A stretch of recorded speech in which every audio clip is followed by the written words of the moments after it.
तो क्योंकि हम तो हरियाणा से हैं, तो हम हरियाणा के ऊपर भी असर पूछना चाहेंगे कि असर होगा इन चुनाव का कुछ ना कुछ राजनीतिक तौर पर, आप क्या देखते हैं?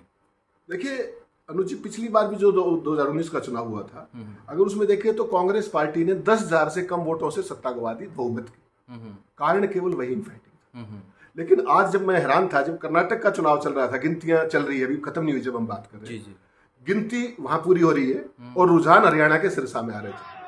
आपने देखा होगा, आपके पास खबर आई होगी, आपको मुख्यमंत्री जी का विरोध हुआ। मुख्यमंत्री जी आज वहां जनसंवाद कार्यक्रम करने गए थे और वहां जिस तरह की हुटिंग हुई, रोर हुई, तो लोगों को समझ में आ गया है कि जो सबसे वल्नरेबल मुख्यमंत्री है, जो मुख्यमंत्री जो बदले जा सकते हैं, उनमें कहीं सबसे पहला नाम है तो मनोहर लाल खट्टर का। उसका कारण समझिए क्या, पिछले 8.5 साल के अंदर खट्टर साहब की सरकार में जितने लोग पुलिस की गोली से हरियाणा में मरे, पूरे देश में कहीं नहीं मरे। ये पार्लियामेंट का जवाब है, ये मैंने किया, राज्यसभा के अंदर जवाब दिया भारत सरकार ने। कश्मीर से भी ज्यादा, जहां आतंकवाद कहते हैं। दूसरा, हरियाणा का कोई एक वर्ग मुझे ऐसा बता दीजिए जिस पे इस खट्टर सरकार ने लाठीचार्ज ना किया। कोई पंचकुला चला जाए अपनी मांगों को लेकर, किसान से लेकर के कर्मचारी से लेकर जिसका आप नाम लीजिए, सरपंचों तक, किसी को नहीं बख्शा गया। तो ये डेमोक्रेटिक नहीं है, आप लाठी की सरकार नहीं चला सकते।